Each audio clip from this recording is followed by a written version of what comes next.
உங்ககிட்ட இருக்க PVC paper 71 centimetre cut பண்ணி எடுத்துக்கோங்க. இந்த இமேஜை பார்த்தா உங்களுக்கே தெரியும், கிரிக்கெட் ஸ்டம்போட ஹைட் பார்த்தீங்கன்னா 71 சென்டிமீட்டர் தான் இருக்கணும். நம்ம இப்போ 71 சென்டிமீட்டர் கட் பண்ணி எடுத்தாச்சு. இதே மாதிரி நமக்கு 2 பிவிசி பேப்பர் வேணும். ஸோ இதே லென்த்தில் 2 பிவிசி பேப்பர் கட் பண்ணி எடுத்துக்கோங்க. கட் பண்ணும்போது கொஞ்சம் பார்த்து கட் பண்ணுங்க நண்பா.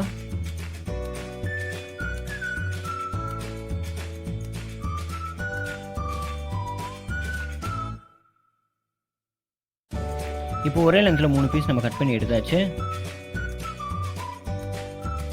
கட் பண்ண 3 ஸ்டெம்ப்லையும் பாட்டம்லேருந்து 2 சென்டிமீட்டர் மார்க் பண்ணிக்கோங்க. இது நம்ம எதுக்கு மார்க் பண்ணோன்னு பார்த்தீங்கன்னா, அந்த மார்க் பண்ண பேஸில் நம்ம ஹோல் போட போகிறோம். இன்ஸ்டாகிராமில் நீங்கள் இன்னும் எங்களை ஃபாலோ பண்ணலன்னா ஃபாலோ பண்ணிக்கோங்க.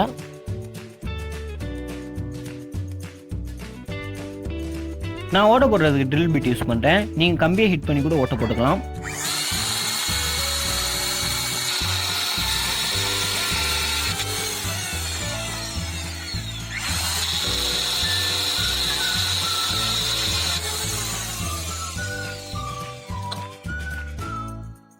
கிரியர் ஸ்டம்போட வித்து பார்த்தீங்கன்னா 22.86 சென்டிமீட்டர் இருக்கணும். அப்ராக்சிமேட்டாக பார்த்தீங்கன்னா அது 23 சென்டிமீட்டர் இருக்கும். ஒரு கம்பி எடுத்துக்கோங்க. அந்த கம்பியை 2 சைட்லையும் இந்த மாதிரி வளைச்சி விட்டுக்கோங்க. கம்பியோட நடுவில் பார்த்தீங்கன்னா அது 25 சென்டிமீட்டர் இருக்கும். நான் ஏன் 25 சென்டிமீட்டர் எடுத்துக்கிட்டேன்னா, 2 எண்ட்லேயும் 1 சென்டிமீட்டர் உட்குள்ளே இருக்கும். ஸோ 23 சென்டிமீட்டர் கரெக்டாக வந்துடும்.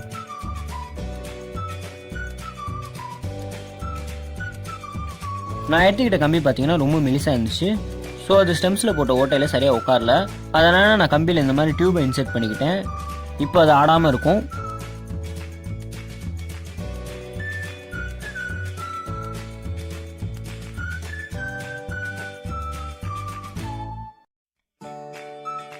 இப்போ நம்ம ஸ்டெம்புக்கு ஸ்டாண்டு ரெடி பண்ணோம். ஸோ 25 சென்டிமீட்டருக்கு பிளேவுட்டை இந்த மாதிரி கட் பண்ணி எடுத்துக்கோங்க. என்கிட்ட ஆல்ரெடி ட்ரையாங்கிள் ஷேப்பில் கட் பண்ண பிளேவுட் இருந்துச்சு. ட்ரையாங்கிள் ஷேப்பில் தான் இருக்கணும்னு இல்லை, நீங்கள் சைடில் ஸ்கொயர் ஷேப்பில் கூட கட் பண்ணி வச்சுக்கலாம். சைடில் வைக்கிறதுக்கு நமக்கு 2 பீஸ் தேவை. ஸோ அதே ஷேப்பில் இன்னொரு பீஸை கட் பண்ணி எடுத்துக்கலாம்.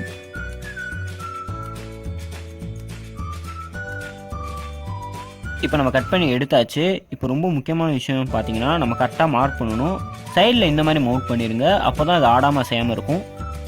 ஃபிக்ஸ் பண்ணுறதுக்கு முன்னாடி சைடில் மார்க் பண்ணிக்கலாம். அப்படி மார்க் பண்ணுறது மூலியமாக நம்ம ஆணி அடிக்கும்போது அது மேலேயும் கீழே மாறாது. வீடியோவில் தெரியும் மாதிரி மார்க் பண்ணிக்கோங்க. இது மாதிரி மார்க் பண்ணும்போது 2 சைட்லேயும் மார்க் பண்ணிக்கோங்க.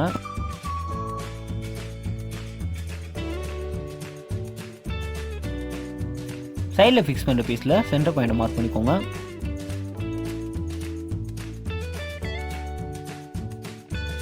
மார்க் பண்ண அந்த சென்டர் பாயிண்ட்லேருந்து 3 சென்டிமீட்டர் ஹைட்டில் ஒரு பாயிண்ட் வச்சுக்கோங்க. இதே மாதிரி அந்த பீஸ்லேயும் மார்க் பண்ணிக்கோங்க. மார்க் பண்ண அந்த இடத்துல நம்ம ஓட்ட போட போகிறோம். ஓட்ட போடும்போது நீங்கள் ட்ரில் பீட்டை யூஸ் பண்ணிக்கலாம். அந்த 2 சைட்லையும் நம்ம ஓட்ட போட்டாச்சு. இப்போ அந்த 2 பீசஸையும் 2 சைடில் வச்சு ஆணியால் அடித்து ஃபிக்ஸ் பண்ணிக்கலாம்.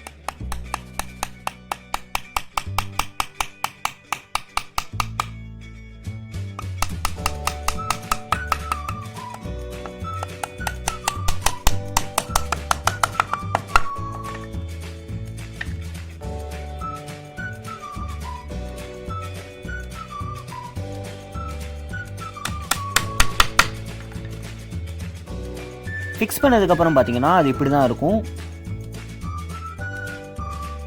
இப்போ நம்ம எடுத்து வச்சிருந்த கம்பியை ஸ்டெம்ஸில் இருக்க ஓட்டையில் இன்செர்ட் பண்ணிடலாம். இன்செர்ட் பண்ண ஸ்டெம் பார்த்தீங்கன்னா சைடில் இந்த மாதிரி மூவ் ஆகிறதுக்கு சான்ஸ் இருக்குது. ஸோ இது மாதிரி அது மூவ் ஆகாமல் இருக்க அதோட கேப்பில் நம்ம ஏதாச்சும் ஃபில் பண்ணணும். அதோட கேப் எவ்வளோ இருக்குன்னு பார்த்துக்கோங்க. அந்த லென்த்தில் ஸ்டெம்பில் போட்ட ஓட்டையோட கொஞ்சம் பெரிய டயாமீட்டரில் பிளாஸ்டிக் பைப்பை கட் பண்ணி அதோட நடுவில் ஃபிட் பண்ணிடலாம். மார்க் பண்ண அந்த லென்த்தில் பிளாஸ்டிக் பைப்பை கட் பண்ணிடுங்க.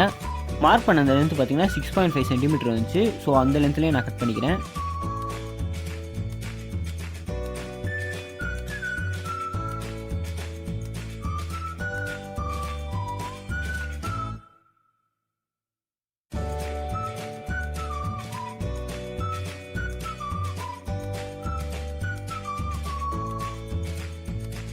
இப்போ நம்ம அந்த 2 பீசஸையும் கட் பண்ணி எடுத்தாச்சு. கட் பண்ண அந்த பீஸை ஸ்டெம்போட கேப்பில் ஃபிட் பண்ணிடுங்க. இப்படி ஃபிட் பண்ணுறது மூலிமா அது ஆடாது, லூஸாகவும் இருக்காது.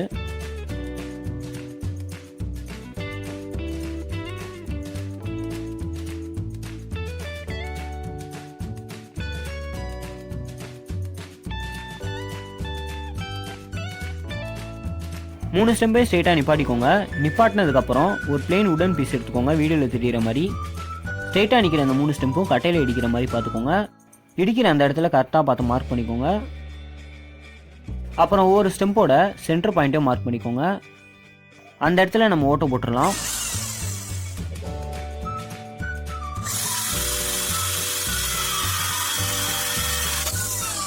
நம்ம 3 ஸ்டெம்புக்கு 3 ஓட்டோ போட்டிருப்போம். அந்த 3 ஓட்டையிலையுமே ரப்பர் பேண்டை இன்செர்ட் பண்ணிக்கோங்க. ஒரு ரப்பர் பேண்ட் யூஸ் பண்ணிங்கன்னா அது அவ்வளோ எலாஸ்டிக்காக இருக்காது. ஸோ நான் 3 ரப்பர் பேண்ட் யூஸ் பண்ணிக்கிட்டேன்.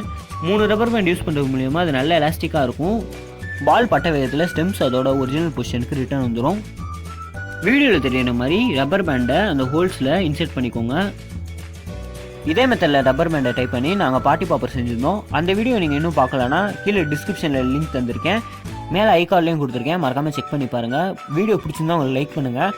இந்த மாதிரியே நம்ம சேனலில் நிறைய வீடியோஸ் இருக்குது. நீங்கள் இன்னும் பார்க்கலன்னா நம்ம சேனலை விசிட் பண்ணி எல்லா வீடியோஸையும் பார்த்து உங்களுக்கு பிடிச்சிருந்தா லைக் பண்ணுங்கள். நம்ம சேனலை மறக்காமல் சப்ஸ்கிரைப் பண்ணிடுங்க. உங்களுக்கு ஏதாச்சும் டவுட் இருந்தால் மறக்காமல் கமெண்ட் பண்ணிடுங்க. அடுத்து உங்களுக்கு எந்த மாதிரி வீடியோ வேணுன்றதையும் கீழே கமெண்ட் பண்ணிடுங்க. அந்த 3 ஓட்டையிலையும் நம்ம ரப்பர் பேண்ட் இன்செர்ட் பண்ணியாச்சு. வீடியோவில் பார்த்தீங்கன்னா உங்களுக்கே தெரியும், அது நல்லா எலாஸ்டிக்காக இருக்குது. ரப்பர் பேண்டோட இன்னொரு ரெண்டை 3 பிவிசி பைப்புக்குள்ளேயும் இன்செர்ட் பண்ணிடுங்க. இன்செர்ட் பண்ணதுக்கப்புறம் அதை கீழே இழுத்து விட்டுருங்க.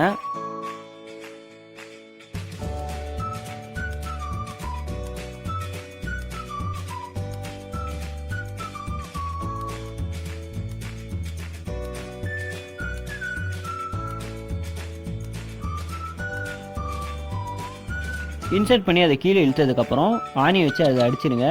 அப்போ அது மூவ் ஆகாமல் இருக்கும்.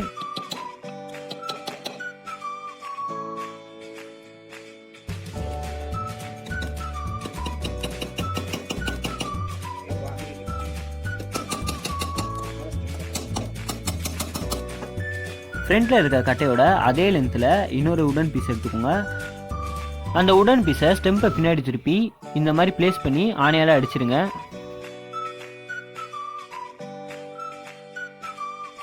ஸ்டெம்புக்கு பெயில்ஸாக நாங்கள் எலக்ட்ரிக்கல் லைனில் யூஸ் பண்ணுற பைப்பை கட் பண்ணி யூஸ் பண்ணிக்கிட்டோம். இப்போ நம்ம ஸ்டெம்ப் ஃபுல்லாக ரெடி ஆகிடுச்சு. இதை டெஸ்ட் பண்ணுறது மட்டும்தான் பாக்கி. வாங்க டெஸ்ட் பண்ணி பார்த்துடலாம்.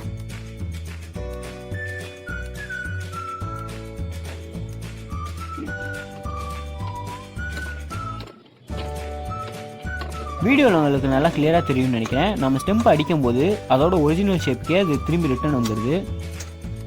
இதுலேருந்தே நமக்கு நல்லா தெரியுது, அது நல்லா எலாஸ்டிக்காகவும் இருக்குது, அது நல்லா ஒர்க் ஆகுது. இந்த ஸ்டெம்பை இப்போ நம்ம பால் வச்சு டெஸ்ட் பண்ணிடலாம்.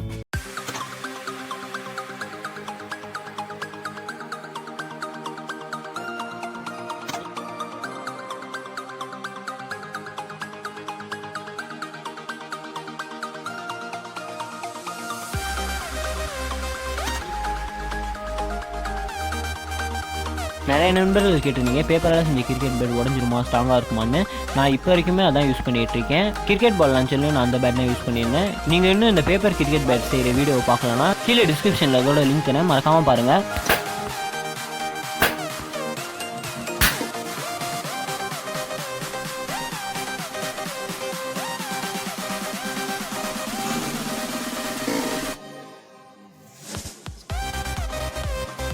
இந்த வீடியோ உங்களுக்கு பிடிச்சிருந்தா உங்கள் ஃப்ரெண்ட்ஸோட ஷேர் பண்ணுங்கள். மறக்காமல் நம்ம சேனலை சப்ஸ்கிரைப் பண்ணிடுங்க.